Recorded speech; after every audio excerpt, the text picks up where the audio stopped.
today we are going to talk about the test tool. The test tool is used to type test. So any test that you want, you are going to use the test tool to do that. So the A symbol over here represents the test tool.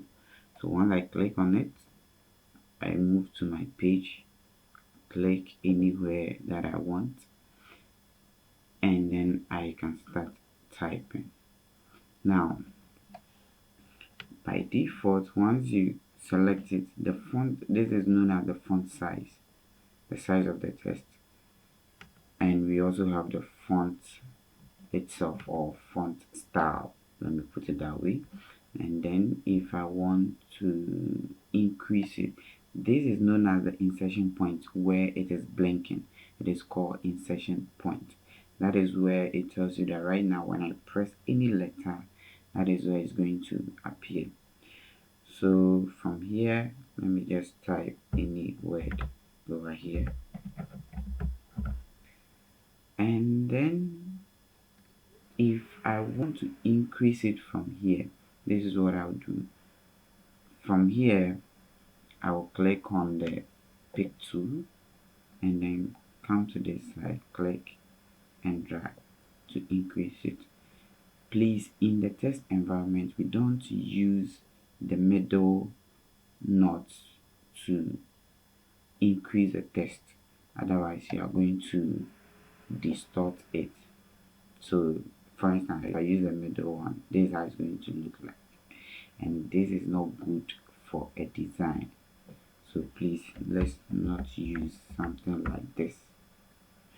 You use a diagonal knot to increase it anyhow you want it.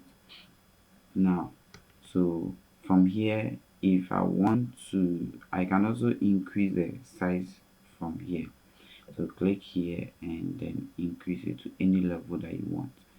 If whatever you want over the size that you want, you realize that you don't have all the figures over here, so even it's up to 200, but even if I want more than 200, what I'll do is that I'll click here and type, let's say 300, and press enter to increase it more. And if I want to change the style of the text, this is the font style.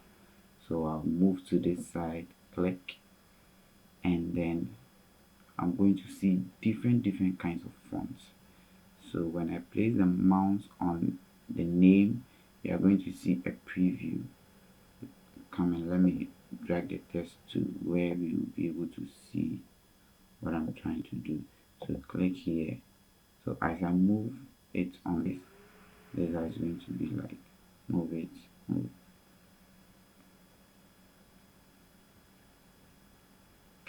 So I'm going in for, let's say, okay, I'm going in for this, and then that is how we apply the font style today. Now there are some fonts that you can't apply both, so let me change this font. Let's see, same thing applies to, let's look at this.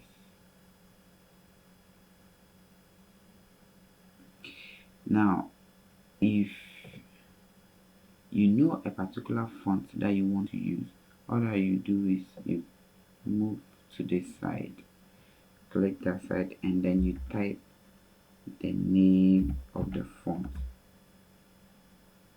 Automatically it will appear over here this way, then you click on it and it will be applied to it.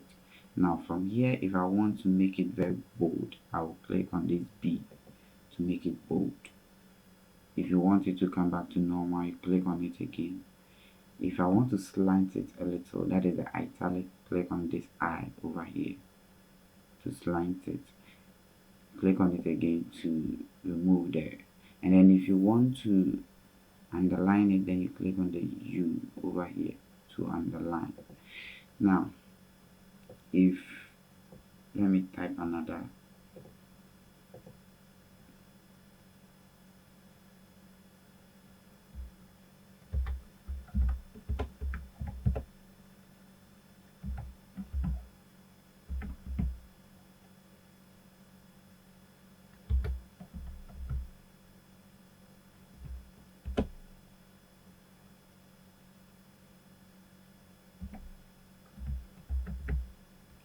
Now I have this over here.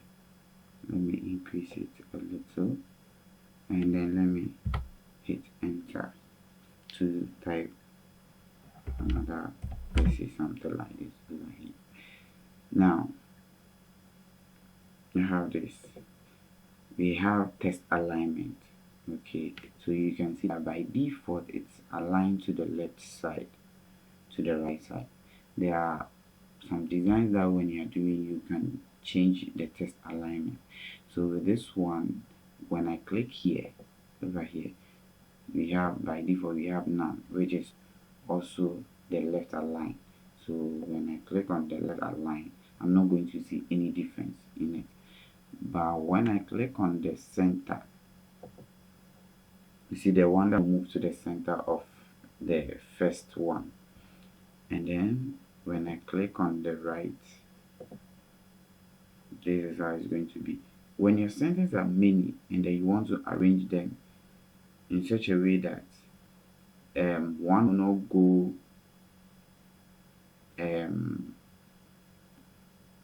the end of the text, some will not go longer than the other, then you are going to use what we call the justify.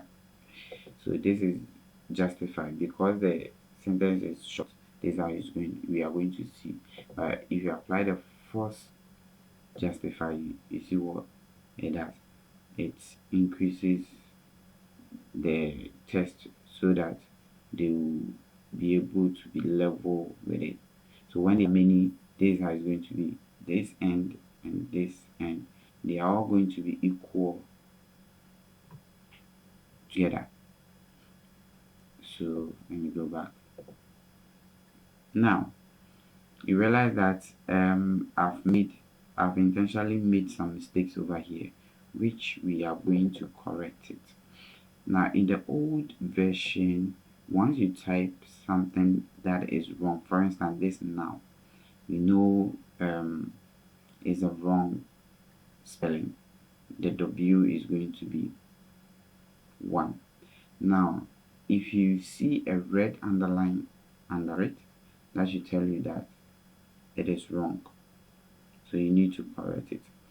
Leaning is also a word, that is why this one you might not see the red underline in it. So as a designer, once you don't have to wait for the red line to appear for you to know that you've made a mistake. Once you finish with every design, you need to cross check, read through to see if there is mistake, then you correct it. But when you see the red underline on a particular word, all that you do is you right click on that word. You see, even this one, the red underline is not there, but once I right click on it, I'm seeing the words over here. So if I want to use this is the correct one. So I have other options over here, but this is what I want to use. So I'll click on it and then it will correct it for me. So that is how we have the test, or we use the test too. Now what we are doing right now, we term it as artistic test 2. Now artistic tests are used for headings, logos, any short thing, then you use the artistic test for it. So if I'm designing a logo, then I'm going to use the artistic test. We also have something called a paragraph test that is used to type a whole lot of things.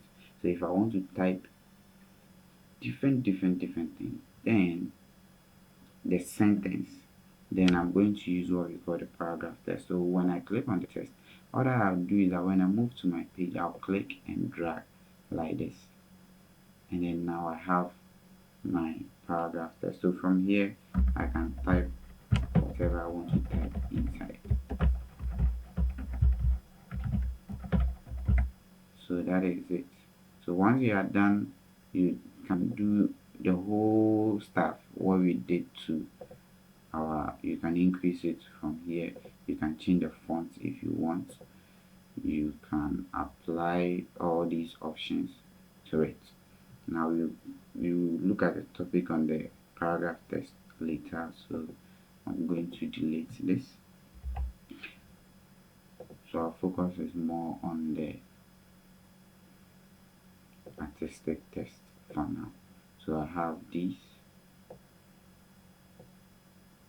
over here. If I want to change the color of the text, just like how we change the color of objects, what you do is click on it to change the colors.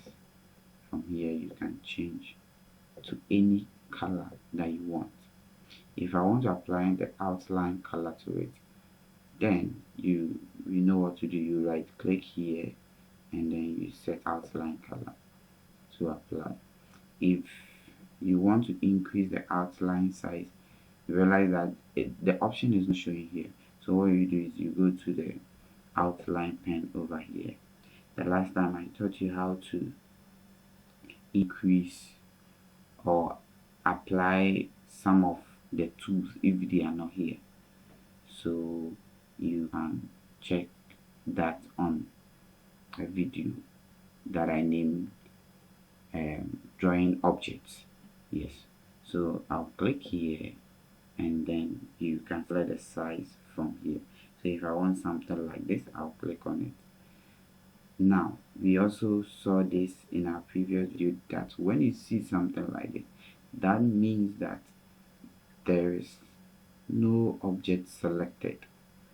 So when you see something like this, do not click on OK, but rather click on cancel and then click on the object before you apply. So click on it, you see, to increase it. Now the same way the figures over here, if I'm not seeing what I like from here, then I'll click, go to outline pen, and then the option will come from here, and then from here I'll be able to increase it to any amount that I want. But before that, we've seen something like this. Let me undo this. We don't want the outline to take over the whole fill. So from here, when you go to the pen, let me drag it here, and then you go to behind fill, so that when we increase it to any amount, it's not going to fill in, but rather it will move to the outside of the fill. So once you are done, you click OK, and then we have our text this way, and then we are good to go. So that is how we also apply outline to it. Now there is something called break text apart. Now if I want to, we know this particular software is basically for English words and others, but we are in Ghana. I'm in Ghana, and then I'm teaching this as for both Ghanaians and outside. But if you are going to use a word like let me type something in our local language. Let's say something like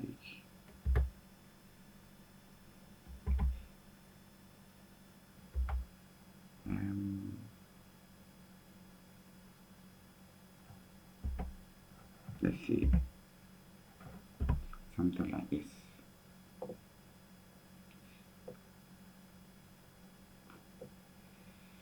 Now this is something that I want to design in Ghanaian language, especially Chi. Now I want to write a word that is known as Odo, but this particular one over here, that is not the spelling. Okay, so we have to turn the C to the other side. Okay, so what we have to do over here is to break text apart so that we have access to individual text. So to do that, we use Ctrl K to break the text apart so that I have access to individual text. So once I have this, There are two ways to do this. The first one is to click on it to get something like this, and then rotate it to the other side. Rotate it to the other side to get something like this. Another way is to use the mirror. This is the mirror option. So once you click on something like this, we have mirror horizontally and mirror vertically. So that one, this is how it's also going to be like. And then now I have my design or my test as this.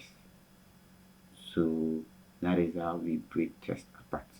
Now we are going to look at some example that I've already done, and then we are going to look at how to do the same thing over here. Now break test apart. Let me zoom in. So this is what I did with break test apart. So with this one, first of all, we are going to type our test. Our focus is on this. So I'm going to do for only this. So break test apart. Let me increase it. Now Control key to break them apart. Then I have access. You realize that this is the same. I didn't do anything to it, so I can apply the color that I want to it. Now this, you click on it and then you click on it again to rotate it, something like this. And then you click on this to move it up a little. You can use the arrow key to move them up. And then click on this one, bring this one to nothing happened, and then click on this, move it up a little, and then rotate it. Then you have something like this.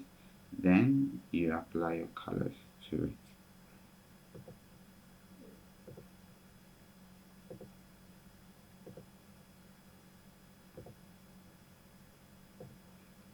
And then we have this to break test apart.